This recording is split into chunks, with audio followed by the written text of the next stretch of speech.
In Generation 6, Gamefreak added a new type for the first time in 14 years, the Fairy type.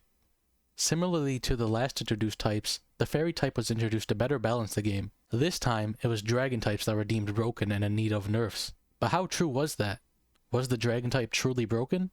Did Fairies actually improve the balance of the game? I personally believe these assertions to be false, and in this video I'll take a deep dive on both the Fairy and Dragon typing, to see where the true issues lie within both, and to show how Fairies didn't improve the balance of the game.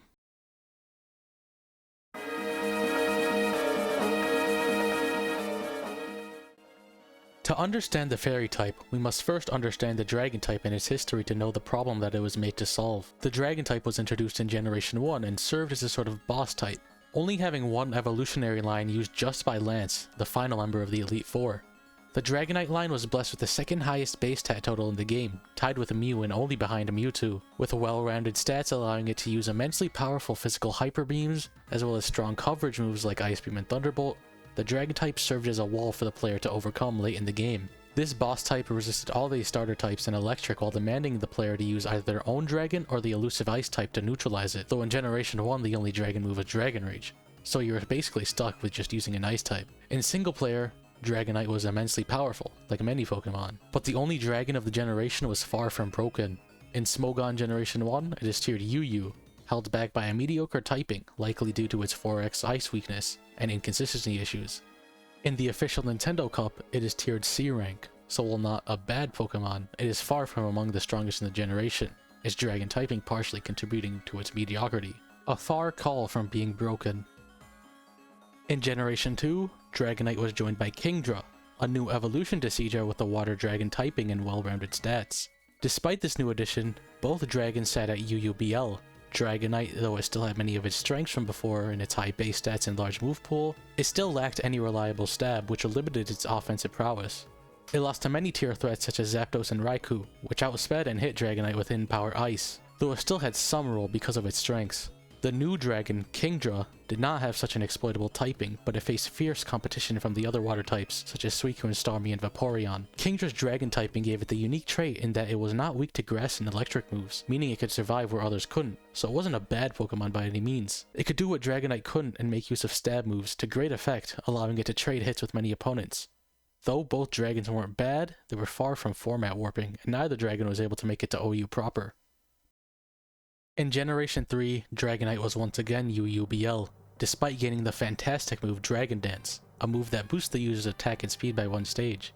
But it wasn't UUBL because Dragonite was necessarily bad, it was more so because there was a new dragon flying type in the metagame, Salamence.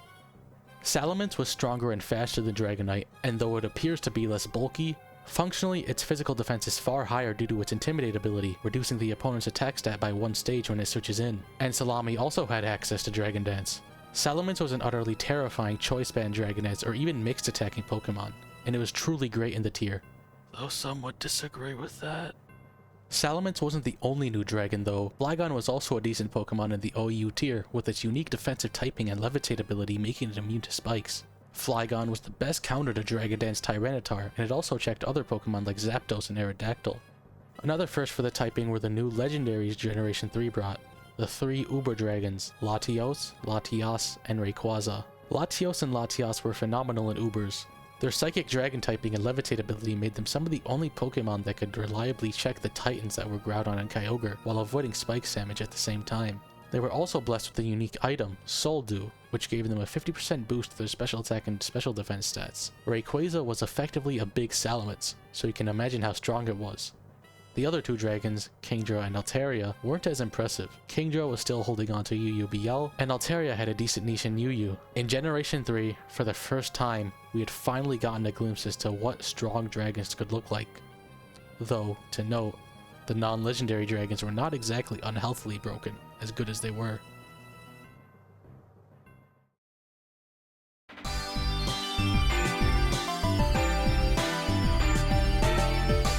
Generation 4 brought a wave of changes to competitive Pokemon. Not only were there new moves, new items, and a massive wave of power creep, the Pokemon Company started their own competitive circuit called VGC, a new world for dragons to be tested in. The 4th generation brought in a slew of new items that changed the flow of the metagame. Life Orb, Choice Scarf, Choice Specs, and new moves like Brave Bird, Leaf Storm, Stealth Rocks, and Roost. In addition to the physical special split, these changes completely changed how the game was played compared to the previous generations, and it also completely changed how dragons would play. No longer were dragons unable to use their stab combinations. Quite the opposite actually, as dragons would gain the best stab moves in the game. In previous generations, the only real dragon type attack was Dragon Claw, an 80 base power special dragon move. Not exactly impressive. Generation 4 completely changed that. With the physical special split, dragon types could now use Dragon Claw as their physical moves. And for special dragon types, they gained Dragon Pulse, a 90 base power special dragon move, a 10 base power upgrade from the Dragon Claw from Generation 3. But what really changed the dragon type was the buff of Outrage and the introduction of Draco Meteor. These two moves revolutionized the way dragon types played. Now dragon was not just a type with some good resistances, it was an offensive powerhouse. Outrage was a 120 base power physical move, while Draco Meteor was an astonishing 140 base power, right under the 150 base power of Hyper Beam, and that was before you applied the 50% stab damage increase. Draco Meteor's only drawback was that you lowered your own special attack by 2 stages, which you could easily just reset by switching out. These moves boosted the power of an already strong roster of Pokemon like Dragonite, Kingdra, and Salamence far beyond what anybody could have expected, and that led to the true rise of dragons. Salamence was banned from OU.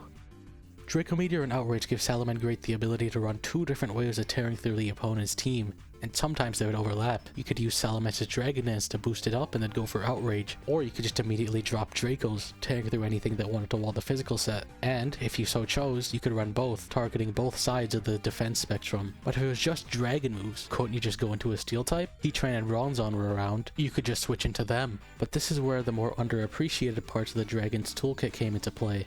Sure, the dragon moves were strong, but you could use a steel type. If it was just the dragon moves, it'd be no issue, but dragons also carried secondary stab and a vast array of coverage moves. Salamence had Earthquake for Heatran and Fire Blast for Bronzong, and that's what pushed Salamence over the edge. The amount of dangerous options it has. One set's counters were not the same as another's, and it was an immense risk to send your so-called counter in without knowing the Salamence's set. This made Salamence a threat that could run many sets that were equally as terrifying, each with different counters, and that was determined to be overbearing on the tier, leading to Salamence's ban. Other dragons followed suit and also made use of these new moves.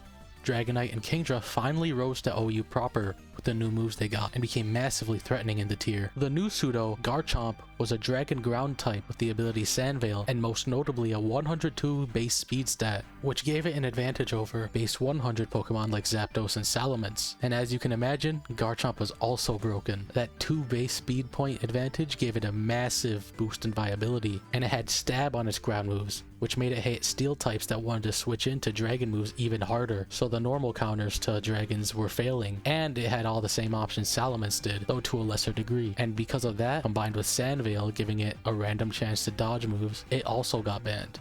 Interestingly enough though, Latias dropped down to OU from Ubers, though that is with the caveat of Soldu being banned. Despite it also having access to Draco Meteor, Latias likely fell due to other changes that happened in the generation. Tyranitar's Pursuit was now physical and hit Latias harder, as did the ever-present U-turn. Latias also was not able to switch between physical and special like Salamence and Garchomp could. Latios remained banned though. In the first seasons of VGC, dragons were just as strong. At the World Championships, in 2008 Latios got second and Kingdra got third. In 2009, Salamence got first while Kingdra seized third and fourth. And in 2010, every team had a dragon, or sometimes 2 except for 6th place. These dragons made use of the same strengths they had in singles, with the exception of Outrage due to it randomly choosing a target in doubles.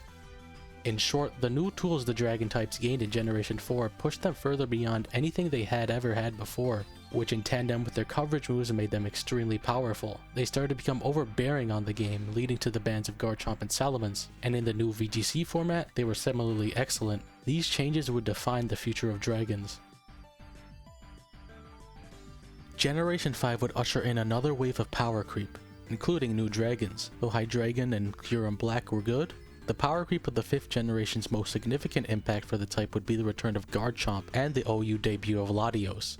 Salamence also returned to the tier, but would not be as format warping as it had once been. Latios and Garchomp's impact could not be understated though, as they were two of the top offensive threats in the tier. Latios was so strong in fact that it is ranked first on the OU viability rankings for Generation 5. Other dragons like Dragonite, Latios Hydreigon, and Curon Black also made a splash on the metagame, with Dragonite specifically being another one of the strongest threats in the tier with its new multi-skill ability. Multi-skill makes Dragonite take half damage from attacks as long as it's at full HP. That combined with Dragon Dance made it a strong setup sweeper. The dragons were growing in number and power with the same tools they've always had, alongside dragon moves that were now even further boosted by Dragon Gem, an item that boosts the first dragon move used by the user by 50%, notably not coming with the drawback that choice items had of locking you into the attack. The number of strong dragons in the tier led to one of the only weatherless archetypes in the generation that was viable, known as Dragmag. This strategy worked by trapping opposing steel types with Magnezone, moving them so your dragons could clean up after. This combined with the immense power of Dragon Stab and their coverage moves to help them break their counters made dragons just as threatening in Gen 5 as they had been in Gen 4. Dragons were also extremely dominant in VGC, with every winning team of the generation having at least one dragon, and in 2011, 2. The lower placing players also used a plethora of dragon types, most teams having at least one. At this point, it was clear that many of the top Pokemon were dragon types, and because of this, Gamefreak decided to take action. With the release of Pokemon X and Y came the addition of the Fairy type, Gamefreak's solution to the dragon problem. This type had an immunity to dragon moves, a resistance to fighting dark and bug moves, super effective damage against dragon fighting and dark types, while its moves were resisted by poison, steel, and fire types. Its only weaknesses were poison and steel. This type immediately made a splash on the meta, taking two lower tier Pokemon like Azumarill and Clefable and propelling them all the way up to OU. Nearly every Pokemon that received the type had an increase in viability. Even lesser Pokemon like Granbull went from PU to RU. And then there were the new fairies added to the game. Mega Gardevoir and Mega Diancie became premier tier threats in OU, being strong special attackers firing off fairy moves, combined with their other stab type and coverage options. And Mega Mawile was so strong due to its huge power ability that it was banned to Ubers. Its monstrous strength combined with its priority and coverage moves made it incredibly difficult to beat. There was also the new Klefki, who had the coveted Fairy Steel typing, a type combination considered to be the best in the game, along with the ability Prankster, an ability that gave priority to status moves. This Pokemon used the combination of Swagger, Thunderwave, Foul Play, and Substitute to employ the infamous Slag Play strategy, which involved using Swagger on the opponent, confusing them and giving them a +2 attack boost, then paralyzing them, fishing for free turns via confusion or paralysis, setting up a substitute, and using Foul Play to do a ton of damage because of the attack boost they got from Swagger. All of these moves except Foul Play would go first because of Klefki's Prankster ability. The strategy was considered so polarizing that it got the move Swagger banned, and Klefki was the main user of it. In VGC, Mega Gardevoir and Mega Mawile were considered some of the strongest Mega Pokemon because of their offensive output, similarly to in singles, though Mawile's Intimidate before it Mega Evolved was all the more valuable in VGC. Sylveon, Azumarill, and Klefki also saw use. Even Wigglytuff managed to win a regional, used by 3-time world champion Ray Rizzo.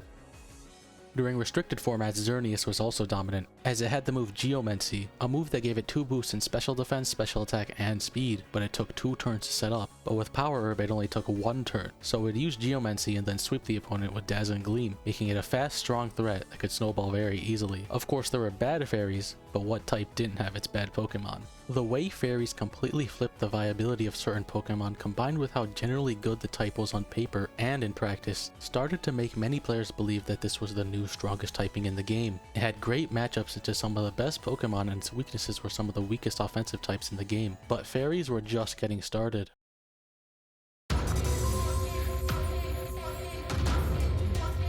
Generation 7 would push the fairy type to complete meta dominance. 4 key fairy types were added to the game: Tapu Koko, Tapu Lele, Tapu Bulu, Tapu Fini, and, in singles, Megiorna. Mega Mawile also got unbanned. To say these Pokemon were good would be an understatement. These new fairy type Tapus covered both singles and VGC. In VGC, there's even a saying that you would never see the battlefield because it would be covered in one of the Tapu's abilities, those being the Surge abilities: Misty Surge, Grassy Surge, Electric Surge, and Psychic Surge. These abilities set up their respective terrains and boosted their respective typing damage by 50%, except for Misty Terrain, which instead reduced dragon damage.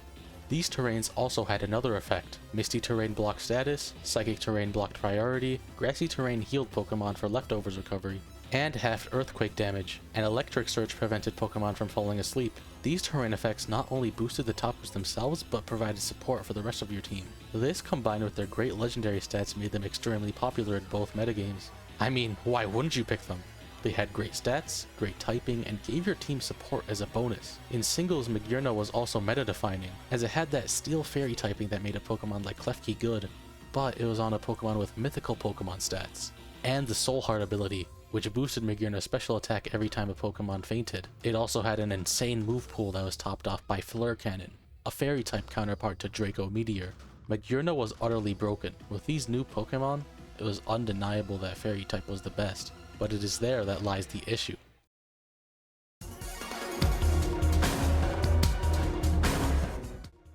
The Fairy type was added into the game to better balance the type chart since dragons dominated the previous generations. They wanted a type that could counter and buff weaker types at the same time by making them weak to poison and steel. By giving them such powerful defensive properties and weaknesses to two types that were relatively weak offensively, they instead created a type to surpass Dragon. Sure, poison and steel offense was now more desirable, but at the end of the day these types were weak for a reason. And only giving them one more type to be strong against offensively wasn't going to propel them far enough to balance out fairies. To reiterate, by making fairies weak to these two types, you made poison and steel stronger offensively, but you also made fairies' weaknesses two of the lesser desirable offensive types. That made the typing absurd defensively combined with its resistances and immunities, especially combined with the amount of absurd dual type combinations you could make with fairy that would cover for its weaknesses. Again, these types were weak offensively, and there were many types that already countered them well. Perhaps to put it into more understandable terms, in Generation 1 the utterly broken Psychic type was only weak to Ghost and Bug, so while yes, that did make Bug type attacks more valuable, Psychic types hardly cared because of how pitiful the Bug type was. I mean, were you really gonna bring Beedrill to fight Mewtwo? This is a more extreme example, but it is similar conceptually. Not only were Fairy's weaknesses relatively weak offensively, its defensive properties allowed Fairies to check some of the strongest types in the game. Dark and fighting offense was extremely potent, and having a resistance to that was extremely valuable. That's not mentioning the resistance to Bug type, which made Fairies resist U-turn, and of course the immunity to Dragon moves. Fairy types offensively weren't bad either. Sure, they were resisted by Fire, Poison, and Steel types, but they hit those powerful Dark, Fighting, and Dragon types super effectively. Simply looking at all the Pokemon that improved after they became Fairy types proves how strong the type was. Before Generation 6 released, Clefable was a mediocre Pokemon with a very strong ability, but not something that would see mainstream OU use. But after it became a Fairy, it suddenly saw such a massive surge in usage and became a staple in the OU tier ever since. Azumarill 2, though it's not as mediocre as Clefable was, it also saw a boost into OU after it became a Fairy. Klefki was as good as it was because of its amazing typing. In VGC, Fairies were similarly desirable. Most of the OU Fairies were just as good in doubles if not better. Even Wigglytuff managed to win a regional after it became a Fairy type. That doesn't show how powerful the type is. I don't know what will. Not only were Fairies more unbalanced than the Dragon type that they were added to balance out, they also undermined already weak types. Though Fairy was made to give weaker types like Poison a buff, they also nerfed the already struggling Bug type, as they had a direct resistance to it. Less directly though, they plummeted the position of Psychic types. The Psychic type did not have very good type matchups anymore. It was only super effective against Poison and Fighting and only resisted itself and Fighting, while being weak to Dark, Ghost, and Bug, including the ever-present U-turn. But the Psychic type did have that valuable fighting matchup. That's part of what made the type still decent as they weakened as time passed. But now Fairy also had that positive fighting matchup, but without any of the drawbacks that Psychic did. There's no type immune to it, it's not weak to U-turn, nor was it weak to the newly buffed Knockoff, which now was one of the most spammable moves in the game. Fairies also were not weak to the newly buffed Ghost, which only became more powerful now that Steel types no longer resisted them. In short, Fairies had all the benefits of Psychics, but none of the drawbacks. Sure, it couldn't beat Poison types, but that's hardly a deal breaker. Many of the best type combinations were Fairy type. The aforementioned Steel Fairy, for example, had 2 immunities, 9 resistances, and only 2 weaknesses in Ground and Fire, making it the best type combination in the game. There are also other stellar Fairy combinations. Water Fairy and Ghost Fairy are also some of the best types in the game. Ground Fairy and Fire Fairy are also extremely potent, although they are currently unused. There aren't any types that do not benefit from becoming a part Fairy. Instead, there are types that drag Fairy down. On top of all that, between Generation 5 and 6, many moves saw a reduction in power. Ice Beam, Flamethrower, and Thunderbolt had their power reduced to 90 from 95. Moves like Aura Sphere were dropped from 90 to 80. No generic 100% accurate special move had a base power above 90. Except, of course, for the new Fairy type move, Moonblast.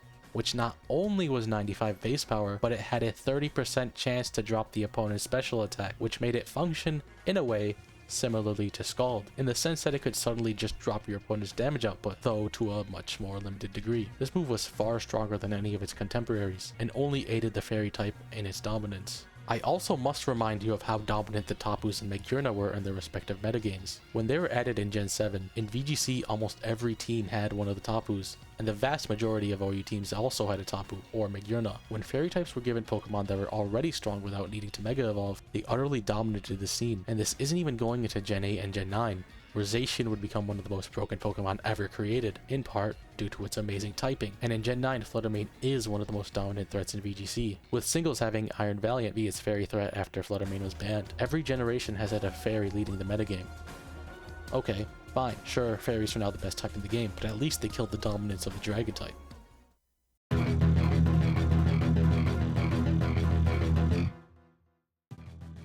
Yes, dragons now had a new weakness to deal with, but they only had one more weakness to deal with. One more defensive check. If that was all it took to keep dragons down, then the already existing Ice and Steel would have been enough to begin with. Dragons continued to dominate. Sure, some dragons like Hydreigon, whose dual stab was walled by Fairy, suffered a lot, now being forced to slot unideal steel coverage. But dragons like Garchomp and Dragonite continued their reign of terror. But more than that, dragons were getting even stronger than ever before. Mega Rayquaza utterly decimated the Uber tier. It was the first Pokemon to be banned from Ubers, and was sent to Anything Goes in singles. And for the first time ever, it won the World Championships in VGC. There was also Mega Salamence, who similarly was banned from OU and dominated VGC with its Aerial 8 boosted Hyper Voices. Later on, Dragapult would dominate OU and see some success in VGC, or Chalodon would get banned from singles and completely warp VGC around itself. Kyurem would get banned from Gen 8 OU, and be a potent threat in Gen 9 OU. Raging Bolt and Walking Wake would be a top threat in both formats. Gouging Fire and Roaring Moon would get banned for singles, and finally Miraidon would be perhaps even more broken than all the others had been, thrashing VGC and Ubers alike. Not only was it extremely fast and perplexingly strong, it also didn't require you to use your once per game resource, but you could Terra Miraidon. And guess what type this dragon most commonly turns into? That's right, Fairy! Dragons were still dominating the meta, so fairies didn't exactly handle them in that respect. But why were dragons still so dominant? There was a new type specifically created to counter them, and it was the best type in the game. So how could dragons still keep running the meta? The answer is actually quite simple. The dragon type wasn't strong. Strong Pokemon were dragons. I mean, just look at the dragon types that dominate. They're all Pokemon with legendary levels of stats. Dragonite, Salamence, Garchomp, Latias, Mega Rayquaza, Mega Salamence, Roaring Moon, Miraidon, Chalodon, Raging Bolt, Dragapult, Walking Wake, Kyurem, they're all legendary level in strength. Their base stat totals are the highest in the game. That combined with the insane buffs they received in Generation 4 with Outrage and Draco Meteor, you had the strongest Pokemon in the game, given the strongest moves in the game too. Dragon wasn't originally meant to have these moves. It was designed with the move Dragon Rage and at best Dragon Claw in mind. Moves that were bad or average at best. Giving this type moves that eclipsed even Hyper Beam in strength broke something about the way dragons were designed. Now their stab, only resisted by steel types, was hitting damage levels far above anything else in the game. And again, these were used by the Pokemon designed to be the strongest. It wasn't necessarily that the typing was broken, it never pushed mediocre Pokemon to the top as Fairy did, but rather that they gave the strongest Pokemon the strongest stab in the game, and moves like Earthquake and Fire Blast to counter the Pokemon that could switch into those moves. Garchomp was broken, Miraidon is broken, not Druddigon or Flygon or Altaria. If the typing was truly broken, these Pokemon would have been better. By no means am I saying Dragon was a bad type, but it wasn't the reason for these Pokemon's success. I cannot stress enough that the reason dragons were strong was because of Draco Meteor, Outrage, and how strong Pokemon were created as dragons. I mean, even with Fairy, it doesn't matter if you can switch into Draco Meteor if Miraidon blows you up with Electro Drift, if Mega Rayquaza blows you up with Dragon Ascent, or if Mega Salamence just hits you with an Aerial 8 Double Edge.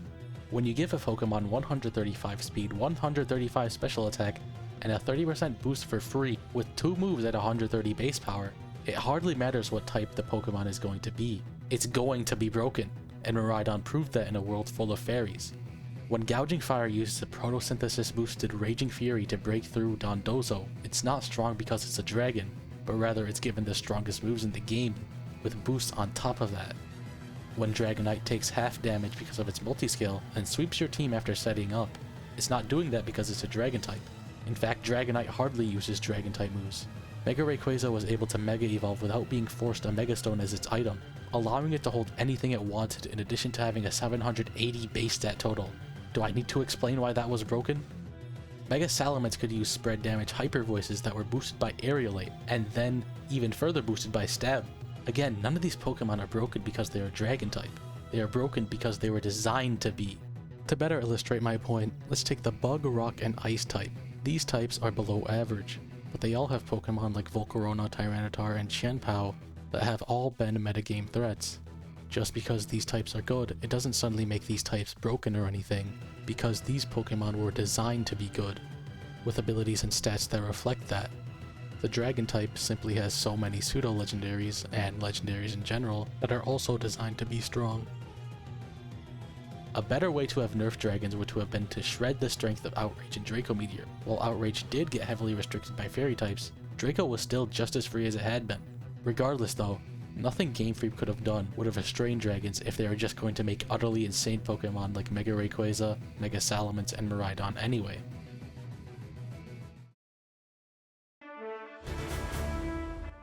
So to recap, Gamefreak made a new type to better balance the type chart after dragons were going out of control, but instead of fixing the type chart, they made an even more broken type, and while buffing a weaker type like Poison that needed it, Gamefreak also bludgeoned Bug and Psychic types. Not only that, but dragons were not even kept in check, as the reason dragons were broken was because they were made to be so, given the highest base stat totals and strongest attacks. Not because their type matchups were too strong. This is proven by the plethora of insane dragon types that were still dominating the game even after fairy type was released. The failure of the fairy type was because Gamefreak completely misunderstood what made the dragon type strong, and they overcorrected for a type that did not need to be rebalanced through the type chart. But I'll pass the question to you. Did the fairy type actually succeed in its goals? Do you think fairies aren't actually broken, or maybe you just think I'm an idiot and completely wrong on everything? I'd love to hear your thoughts below, and if you enjoyed the video, please like and subscribe. It really helps smaller creators like me. Thank you for watching, and until next time, see ya.